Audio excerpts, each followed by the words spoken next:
Welcome back, Improvement Nerds. Today's guest is Mark Graban, an award-winning author and practitioner who spent his career proving that lean isn't confined to factory walls. He's the author of several books, including Lean Hospitals, Healthcare Kaizen, Measures of Success, and most recently, The Mistakes That Make Us. He works with organizations worldwide as a consultant, hosts 2 podcasts, Lean Blog Interviews, now in its 20th year, and My Favorite Mistake, a storytelling favorite. He also serves as senior advisor to KaiNexus. Mark is trained as an industrial engineer at Northwestern and MIT's Leader for Global Operations program. He brings a rare mix of business rigor and real-world empathy. In this conversation, we don't trade buzzwords. We trade stories, like what happens when flow shows up where minutes matter, why reacting less helps leaders lead better, and how the way we respond to mistakes either shuts people down or opens the door to daily improvement. If you've ever heard, "That won't work here," this episode is your counterexample. Lean in, take notes, and join us as we wage war against bad process. All right, Mark, thank you so much for joining us on our podcast today. We're really glad to have you with us. Well, thanks, Mark. Great to be here and happy to nerd out here. This is going to be good. This is going to be good. I was just thinking back, we've known each other for some time. I would think maybe about 8 or 9 years ago when I was working in healthcare. I think I met you back then, and you'd come through and hold some Kaizen workshops at the place I was working at before. So we've known each other for a while. It might even be 10 years ago. Yeah. Boy, how time flies. I'm just curious to know what your background is. Did you start out in healthcare, or you started out in a different field and got into healthcare? Like a lot of people, I had a first career, and then healthcare was a transition into a second career. And I've been thinking about this because there's big round numbers here. So 30 years ago, this summer, I graduated with my undergrad in industrial engineering. I was heavily into the industrial piece of that. So I worked at General Motors. The first 10 years of my career, I wanted a career in manufacturing leadership. So I worked for General Motors, Dell Computer, Honeywell. There was 2 years in that time when I went to grad school at MIT for a manufacturing leadership graduate program. I worked for a startup software company that was a manufacturing software provider. But then 20 years ago, this month was when I had my first opportunity to bring some of those skills and experiences into healthcare. I took a job with the team at Johnson & Johnson that did consulting work out in the field with medical laboratories and hospitals. So it's funny how a career can take a turn, but I'm sure you and I would agree the things that we can do related to improvement, it's transferable. It's about workplaces more than it is about manufacturing or just about healthcare. Absolutely. Yes. And so what pulled you into healthcare? You had some work dabbling in it with med device and healthcare, and you just said, this is the direction I want to go in. No, there was a little bit different serendipity. I mean, some people, like including, doctors, funny enough, got pulled into healthcare improvement because they had some sort of firsthand experience as a patient that helped expose, waste and disconnects and problems. I didn't have any sort of direct inspiration that way. But when it was in 2004, I was working for Honeywell in Phoenix, and we had a group of, if you will, local improvement nerds who worked for different companies, like, Intel, Medtronic are the first couple that come to mind. So nobody was competing with each other. So we all felt pretty open to invite each other into our factories. We'd get together quarterly and be fresh eyes and talk about our kind of similar challenges and opportunities. And one of those quarterly gatherings was hosted by 2 women who had left Motorola. That was one of the companies involved, now that I think about it. They were working at a hospital in Scottsdale, and there were some pretty dramatic improvements in the emergency department that they brought us in to see. So that was the thing that opened my eyes to even the idea that healthcare had so much opportunity for improvement and that engineers and other outsiders could play a role. So there wasn't a whole lot to read about lean healthcare in 2004. I mean, that was early days. I mean, it really started, to my understanding, in the mid to late 90s, but really hadn't become a trend. And then my wife and I were in the process of moving to Texas because of her job. So that put me on the market. And wouldn't you know, I mean, it's right place, right time. A recruiter from J&J found me and reached out. I don't know if I would have, aggressively pursued healthcare, but thankfully I was in a place to take the call and change jobs. And I'm glad I did. Yeah, well, happy 20-year anniversary. And like I said, we met when I was in the healthcare system. And, at the time you had written a book on lean in healthcare or lean hospitals. Lean hospitals. And you went on to write a couple other books. So I'd like to talk a little bit about each one of those. And then maybe at the end, have you tie it all together to see what might be common. But starting out with healthcare, was the healthcare improvement landscape, like, what was it like when you started? It sounds like you started at the early part of it. So what was it like back then? I mean, today we have a ton of examples of lean in healthcare systems, but I don't imagine that you have too much to draw from back then.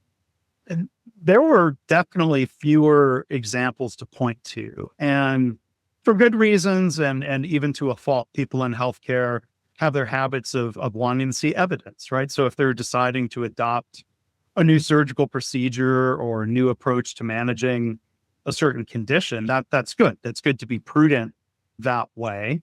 And I think some of the early adopters in healthcare were in the laboratories, or in some places it would be called the pathology department, where the lab people might begrudgingly accept the idea that the hospital laboratory is about as close to a factory operation as you could get. Now, you have to be really careful talking about factories because, people in healthcare had usually never been in a factory, and they might be thinking of something between Homer Simpson and Peter Griffin, like not have a great, healthcare or manufacturing might not have a great reputation. They might think it's dirty and that people there aren't that smart. And of course, I would say that none of that's not generally true. There are good factories and poor performing factories, but the laboratory process, it starts with a customer order, the physician on behalf of the patient, and that order goes somewhere and the order gets received, and somebody goes out to collect the raw material, which might be blood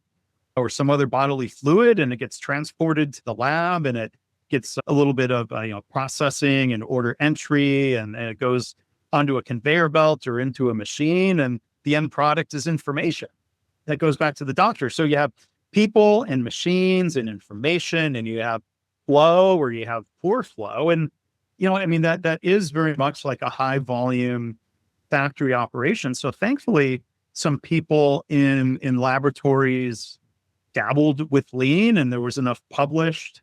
J&J, our consulting group was based out of the laboratory equipment division.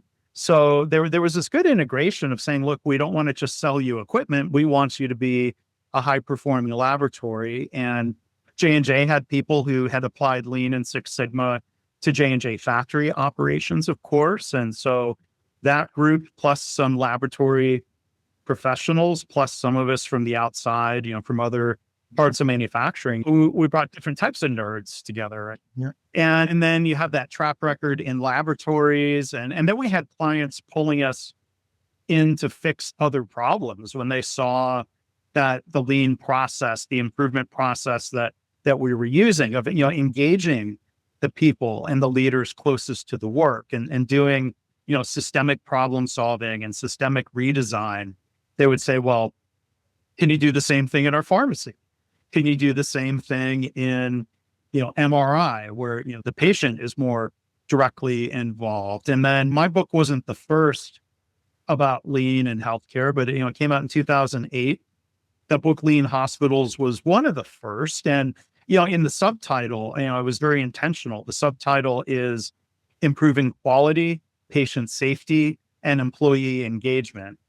You'll notice the word cost is not in there. Now, would I've sold more books if I was leading with cost? Maybe, but I'm preaching to the choir here. I bet the lean approach, and this is what's so applicable, and I think even appealing in healthcare. When we focus on safety and quality and the timely delivery of care, and we improve processes and systems, cost reduction follows. increased capacity and higher revenue follows. And so lean works well, I think, in any setting when there's that, that SQDC priority. When people are trying to use lean just for cost cutting, it doesn't engage people. It doesn't stick. It doesn't work. And we've been trying to make that case. And now there's lots and lots of examples of what I would call lean process improvement. What is a little bit harder to find, but it's more powerful, is the examples of lean as a management system, as lean as a culture, kind of borrowing lessons and principles and ideas from Toyota and other places. There are some examples of that in healthcare, but we'd be making more progress, I think, if there was more focus on safety and quality and lean as a culture instead of, look, training people is great, running improvement projects is great, but those can't be the only things that we do. Yeah, I find it so interesting that the lead into your experience with healthcare was with the lab, and that whole process really lends itself to implementing lean maybe in an easier way because there is the flow of information and materials. So you can create a nifty little value stream map from that and really look at the beginning to end of that process. There was still a lot of resistance though, because the lab people would say, well, this isn't a factory. Well, okay, we agree. If they want you to go away by saying things like, well, patients aren't cars. Well, of course not. Arguably, patients are more important than cars. And that's all the more reason to have better processes and better systems and to support the people, the caring, intelligent people doing that work. I love to quote John Toussaint. Dr. Toussaint was the CEO at ThedaCare, which at the time was one of the leading and best examples of lean as a management system and as a culture. And John had a board member who was the CEO of a company that made snowblowers and similar equipment. And they brought John to the Gemba in that factory. And like one of John's takeaways was they treat those snowblowers better than we treat our patients in terms of not making the snowblower wait for the next step in the process. And, the snowblower doesn't have feelings, of course, the way patients do. And it's not just feelings, it's the quality of care. When you eliminate delays, that has such powerful impact at ThedaCare and other organizations. Like if someone comes in with chest pain, being able to get them through that diagnostic and treatment value stream more quickly can literally save lives or, mean less damage to the heart, better recovery, better outcomes. And, I give John a lot of credit that instead of being too defensive, he was inspired. And so, well, if they can do that to improve the flow with products, we can certainly do the same thing with patients. Yeah, I've always find that to be mind blowing. Just in my personal experience in working in different industries and in healthcare, it seems like at the time, at least, the processes and systems surrounding people and people's health weren't as sophisticated as maybe other systems and processes surrounding used cars, right, or a chicken sandwich. From your perception, being in it 20 years, do you feel like we're getting better in our healthcare systems with applying lean principles and surrounding the patients, those who are in need, with better processes and systems around them to have better outcomes? The words that come to mind are like sometimes and it depends, right? There are places that have really made great strides in improving patient flow, reducing delays, reducing errors and harm and infections. And it's just not evenly distributed. And so one thing that's frustrating is when healthcare people sometimes say, oh, well, show me the evidence, show me the publications. Well, then when there are publications and when there is evidence, they don't necessarily leap to try to recreate those results themselves. They might make excuses like, well, our hospital's bigger, or our hospital's too small, or our patients are sicker, or things like that. So on average, it's hard to say if on average things are better. I mean, I see as a patient or the loved one of a patient, sometimes things are better and sometimes you can't help but see the opportunity and the problems that other organizations have solved. It's kind of frustrating to then live through it yourself at some other hospital that hasn't done the exact same thing. So, I mean, look, in manufacturing, even at this point where lean has been known and utilized in manufacturing for decades longer than healthcare, we know not every factory is equally good. But yeah, there's still a long way to go. And there's the culture elements where you still hear way too many complaints about people not being listened to, not being engaged in improvement. They're punished for speaking up. I mean, those are some cultural things. The old habits of as healthcare people would call it, when something goes wrong, what happens? Naming, blaming, and shaming. Like, it's not cute just because that rhymes. Like, it's dysfunctional. It gets in the way of improvement, and the same mistakes happen over and over again. So I am somewhere between a realist and a cynic. Like, if I am going into a hospital or deciding where to get a colonoscopy, like, most people don't stop to ask, what's your hospital's performance? What are your patient safety ratings? What are your infection rates? What are your complication rates? Like, I think most of us choose a place to get healthcare based on who's in network for our insurance and who's convenient and who has a appointment open soonest. We can't assume that healthcare is, kind of equally excellent across the board. Well, now maybe after this podcast, people will be asking different questions when it comes to healthcare. And let me jump in. Sorry to interrupt you, but people can go to the CMS star ratings. They can go to the Leapfrog group that does independent data collection and ratings of hospitals. I would say, please don't rely on like one of the magazines and their rankings, and like go to something that is a little bit more. I think, improvement nerds are going to be data nerds, and go to the places that have data, as opposed to, some of these ratings take, the organization's reputation into account, and that becomes like a circular definition of good. Who's good? Those that have the best reputation. Well, they might be the hospitals that have been around the longest and have academic excellence, but it doesn't mean the waiting times in the emergency room are going to be shorter. Indeed, yeah.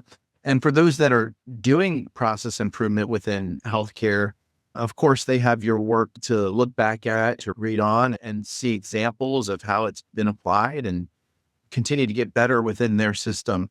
From the Lean Hospitals book, you went on to write another book, Measures of Success. What was the drive behind creating that book? What gap were you trying to fill there? Well, can I mention Healthcare Kaizen real quick first? Yeah, absolutely. Because that was a collaboration with somebody, Mark, Joe Schwartz.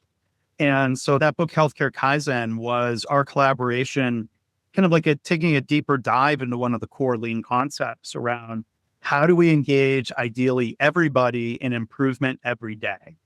So Kaizen is a Japanese word that means good change. And it's usually in the context of like all of the little small improvements that we can put in place relatively quickly that add up to have a huge impact. So that was my follow-up, Joe and I working together on that book, Healthcare Kaizen. So, because part of the reason for that book was that we saw a lot of people kind of embracing lean in terms of a lot of long projects or week-long improvement events, and they were missing the part of the equation that we should also be involving all the frontline staff and little small improvements. So I wanted to make sure that book, give credit also to Joe. But just to kind of bang the drum on that one for a second. Yeah, absolutely. Leveraging the frontline staff, using it as a force multiplier for improvement. Mm-hmm. Yeah, absolutely. But to answer your question on measures of success, so that was the first book that I didn't write specifically as a healthcare improvement book. I wrote it as just more of a management, organizational improvement book. And part of the reason for that book was trying to bring some ideas. So like, one of my frustrations is, like when we know a method or something that's really powerful and you wish others knew about it and they just don't. So, right. Sometimes in healthcare, we're like, oh, I wish you knew about lean and about Kaizen, and you don't know about it, and it's not your fault for not knowing maybe, but you get passionate about sharing this. So measures of success is trying to share some of the core lessons from W. Edwards Deming, who passed away 30 years ago, but I think he was so ahead of his time, and a lot of these methods are timeless and applicable today.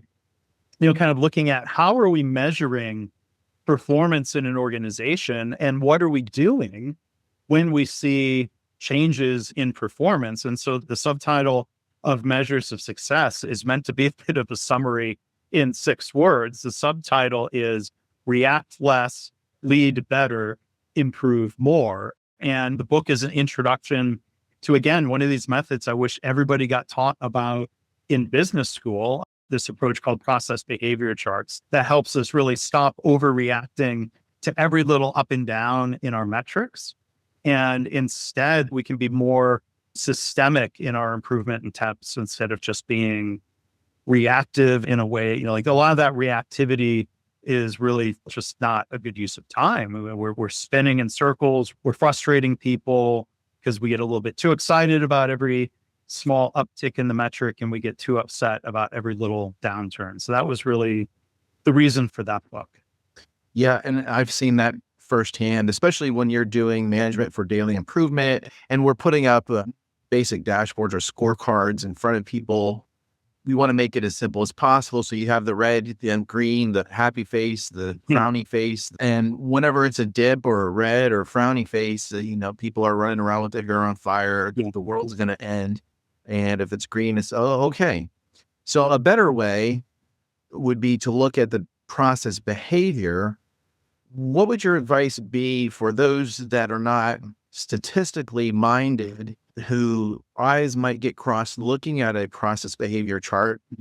How would you, measure in that way, but break it down in an easy way for the front line to understand, if that makes sense?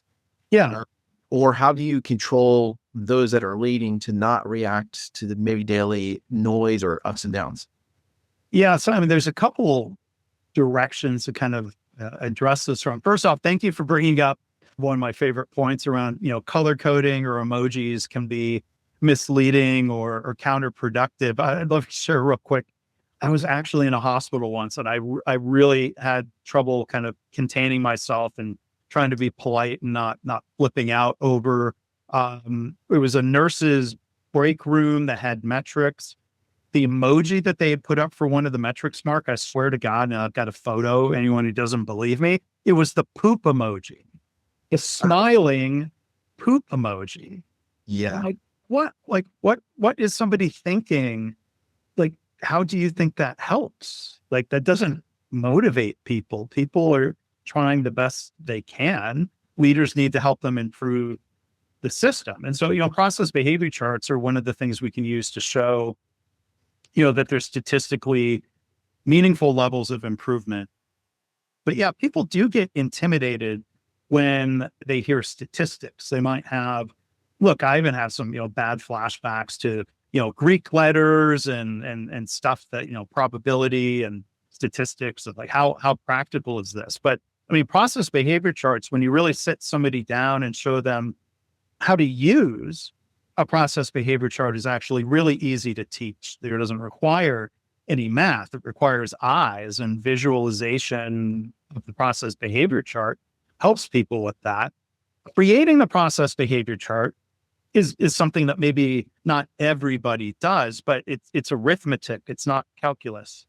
But like using a process behavior chart is visual, but the math and the statistics behind the creation of the chart give us a better basis for when we should react, either in a happy way or in a, if it's a positive or a negative. We draw lines that are calculated called the lower and upper control limits. And instead of reacting to green is good, red is bad, the charts are very visual. You teach people 1 or 2 simple rules for when the chart is telling you the process has changed because something happened that we have to go investigate, or the performance changed because we were trying to improve.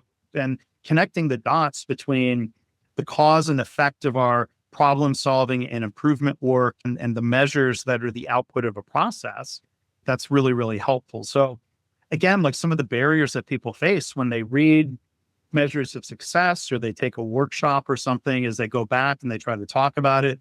And sometimes leaders shut them down because like, oh, I don't want to do Six Sigma. Well, this isn't Six Sigma, or this, oh, that sounds too complicated. I'm like, well, let's try to show you. And then even if you can prove that it's not complicated, people are complicated. So I think about, psychology and things that I've tried to spend more time studying instead of engineering concepts, trying to help people through the process of change. Like they might be very comfortable with the red, green reaction and the emojis. And they might think, well, we're being data driven and we're being action oriented. And they might like the current way. And so it's a little bit harder to prove unless you can get someone to try to run a test and an experiment. And then they can, I think more often than not, they convince themselves. But yeah, there are these barriers to trying something new or, trying something different. So I have a passion for sharing those ideas. And then when passion, that sometimes turns into frustration when, say, I've got something great here. I'm trying to hand you a gold bar. And, somebody says, oh, that looks too heavy. Do you have any examples of where there has been success? Maybe we were using the frowning face, smiling face. We were running around, spending a lot of energy reacting, but you were able to talk through with someone or a group of people on how to use the process behavior charts, and that they found that actually more satisfying and rewarding. Yeah. I mean, and I've tried to incorporate that in all of the lean transformation projects that I've been a part of. More often than not, people are at least willing, as an outside consultant, so sometimes there's this dynamic of like, well, the organization is paying to have you here. You're probably worth listening to them, but you have to be able to engage people and make the case. It's not a slam dunk, but I've been able to, a lot of it comes to the leaders of saying, hey, let me show you another way. Let's visualize your data differently. And let's talk about when it's appropriate to react and when it's counterproductive.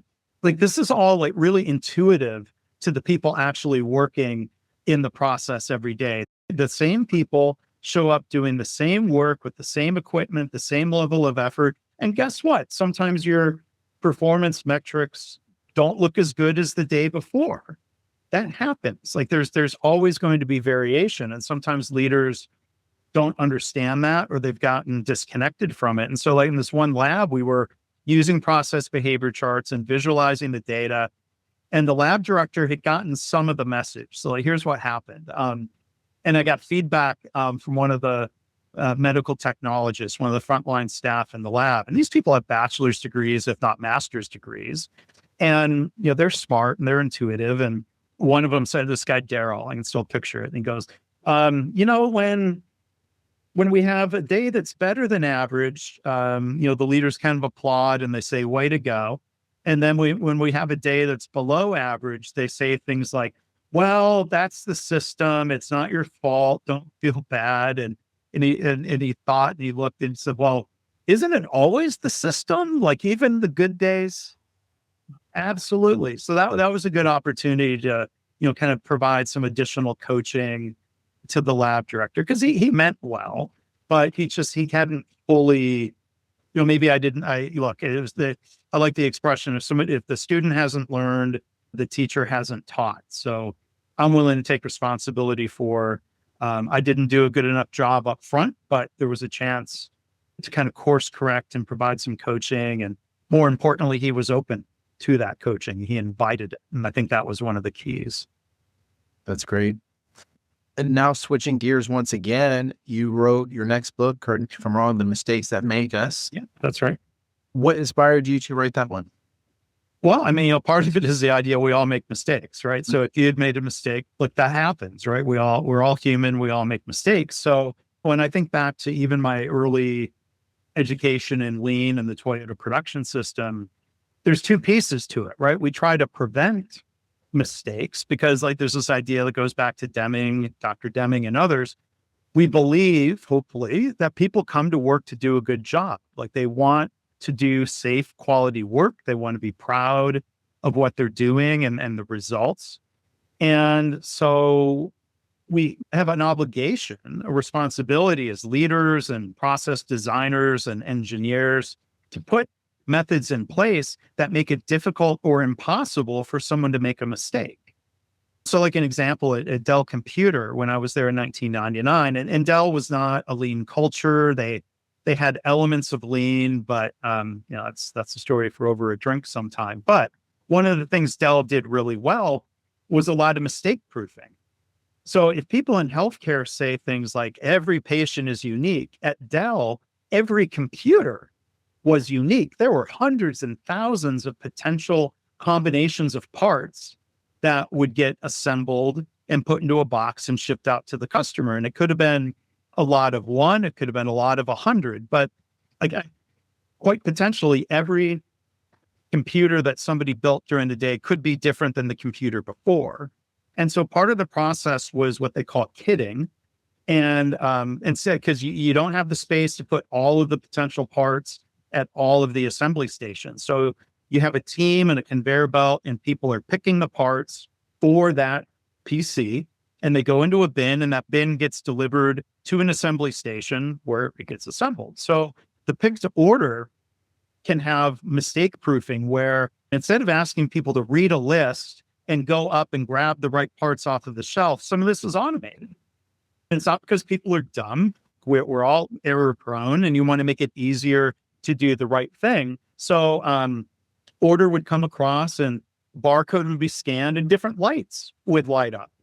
And it's okay, well, I'm going to grab the parts that are in the bins that have the green lights. And I forget if Dell did this, but you could further mistake proof this by having like different little doors in front of the bins. Like a lot of hospitals do this with medication carts, trying to mistake proof against taking the wrong medication. Like literally the only slot in the drawer that pops open is the one that you're supposed to be taking medications from.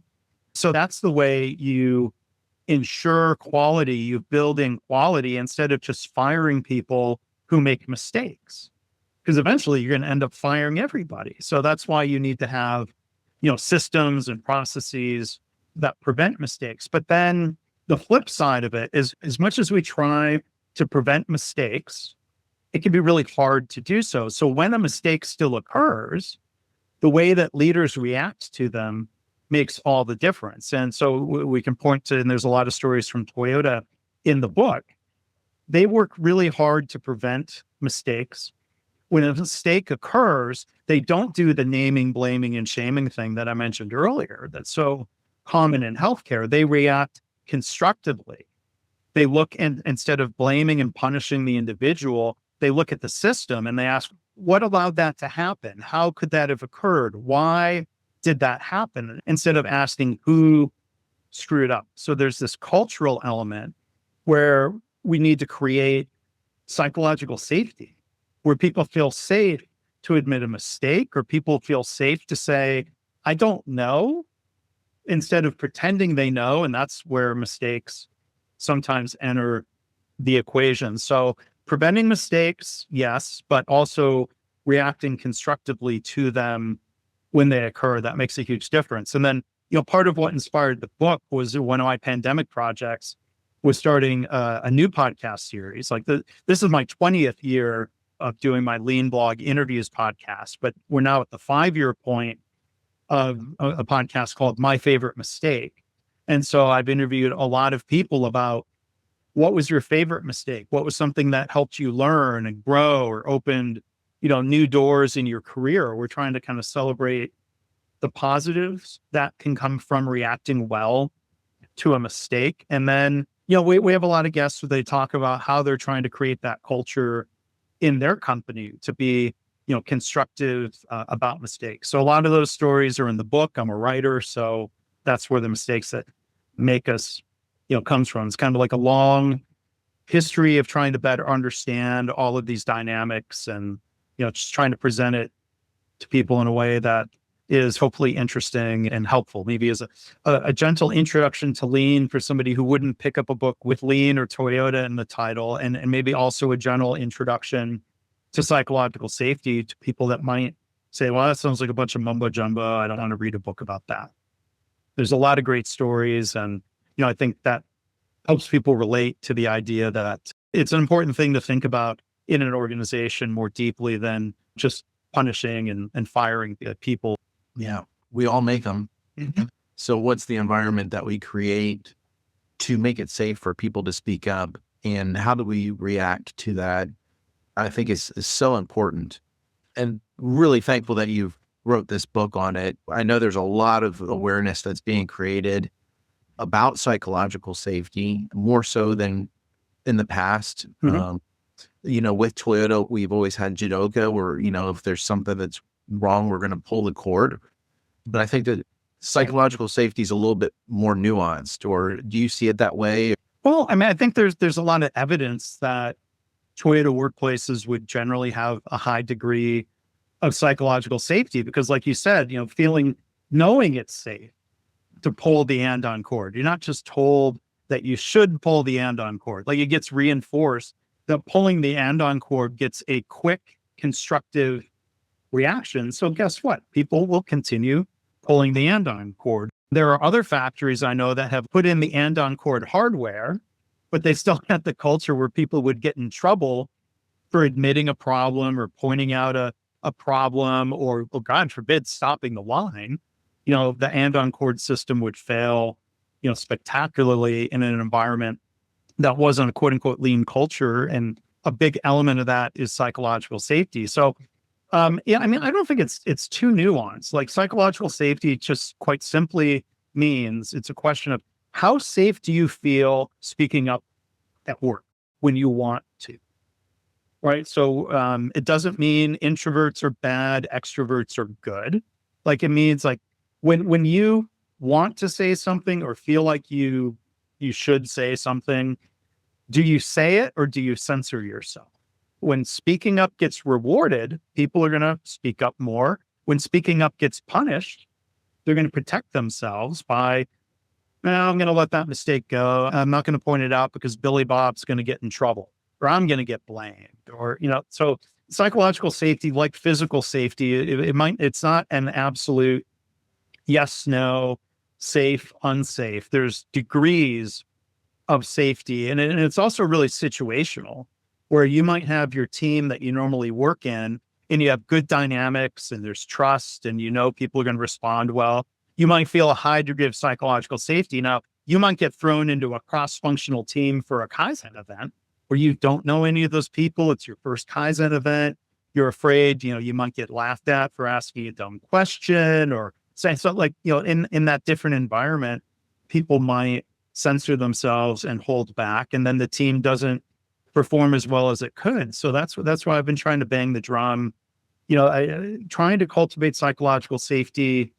You can't just snap your fingers and demand that people feel safe, but you can act in ways that very quickly help people feel safe. Right? Each person decides. We can't say, "Oh, this Kaizen event room, this is a safe space." Like, people might not believe that.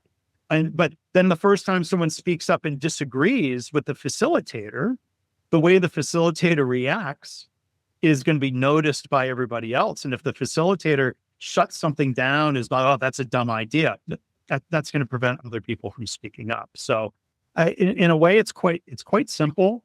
But I think people hear the phrase psychological safety and they maybe roll their eyes and say, "Well, I'm not a psychologist." Kind of like people hear about process behavior charts and they say, "Well, I'm not a statistician." Like, I think these are actually pretty practical concepts that we can understand them pretty quickly, but then there is nuance in, okay, well, how are we behaving as leaders? That's the type of thing that is going to require practice and some coaching, because leaders learning new habits, like anybody, it takes any of us time to really internalize and make a new habit sustainable.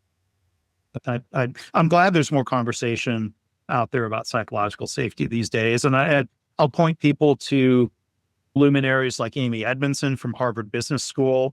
Her book, The Fearless Organization, cites Toyota and other excellent workplaces. Timothy R. Clark has written a great book called The 4 Stages of Psychological Safety. So, I hope people would go check those out. Yeah, absolutely. I really appreciate you taking the time today to be with us and to talk about your works and the books that you've written. And I know that we've probably gone a mile wide and just an inch deep, where we could have done an inch wide and a mile deep on each one of these different works that you've done. Is there anything that I've missed or I should have asked about these works that you've done? Anything that you would like to add? Well, thanks for the invitation. I probably rambled on more than a couple inches deep on a couple of those topics, but an improvement nerd's going to do that. Yeah. And I think I'm in the right place for that. I mean, I think of like, I mean, I would wear the badges, nerd or geek with pride, where I'm like, it's people in part who get really excited about certain topics and dig deep and have a passion. It's not just about the learning, but it's about the excitement of trying to share it with others. And, you know, there's different types of geeks, right? So if someone's a wine geek and you're not the least bit interested in wine, nobody would want to hear that. And sometimes people don't want to hear the lean geeks, but anyone listening to your podcast, I'm sure is fine with that. But I think to your other question, I mean, one other thing, maybe just to bring up real quickly, I'm a big believer in going and visiting organizations that are doing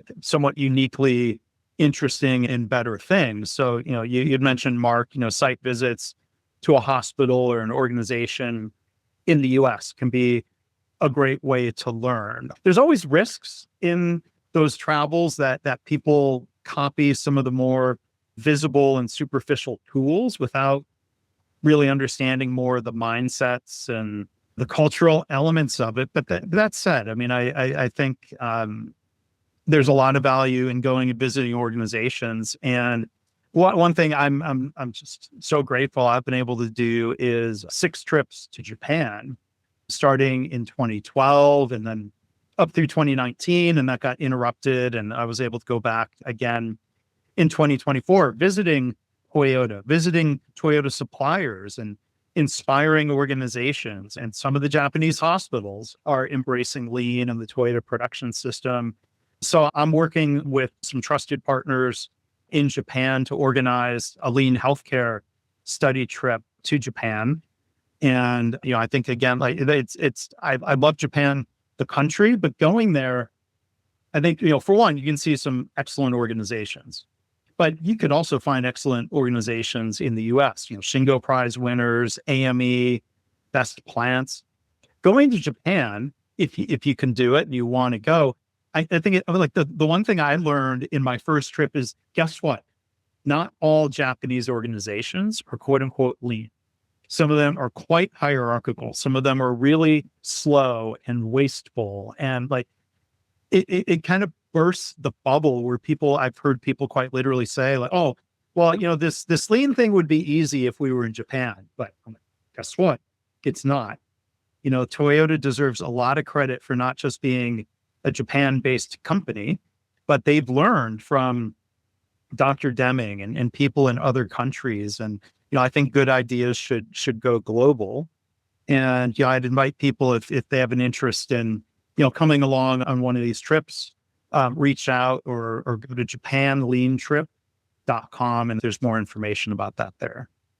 That sounds like exciting. So any new books that you're thinking of, or are you focused on maybe doing these Japan visits? Yeah, it's funny. I mean, I've written roughly a book every 4 or 5 years. I don't put pressure on myself or a deadline. I don't have a contract with a publisher that says I have to. Now, there's occasionally an idea about a book, but nothing at the moment that sticks with me long enough to say, yes, I'm actually going to do that. So yeah, so I don't know. I'm podcasting and I try learning all sorts of new things and getting exposed to people in different industries. I like connecting dots. I think the books about lean hospitals and healthcare Kaizen connect some different dots. I think measures of success, and I think especially the mistakes that make us, connect some different dots. I don't know. Again, like there's no pressure on myself. I'll be fine if I never write another book, but like, I don't know.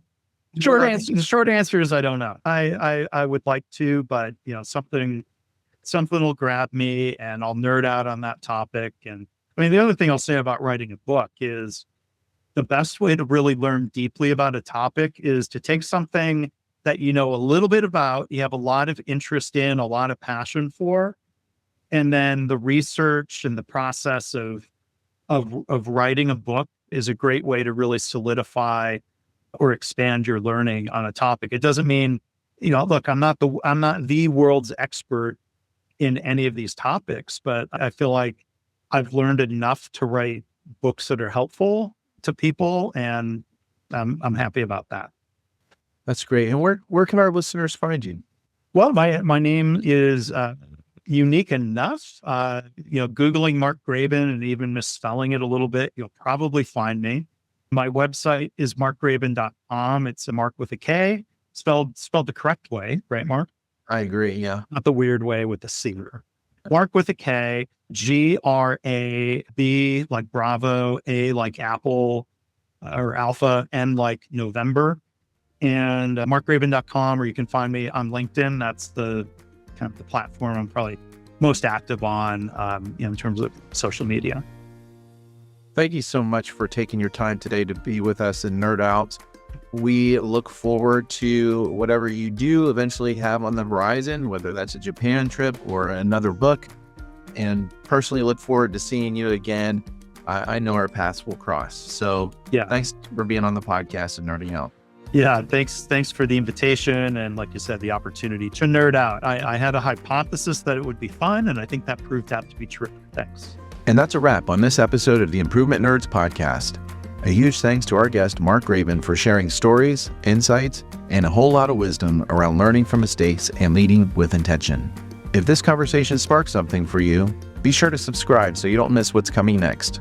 We've got more great guests and ideas lined up to keep your wheels turning. If you're feeling inspired, tell a friend, leave a review, or drop us a note. We love hearing how these conversations show up in your world. Until next time, keep improving, keep nerding out, and as always, leave your processes better than you found them.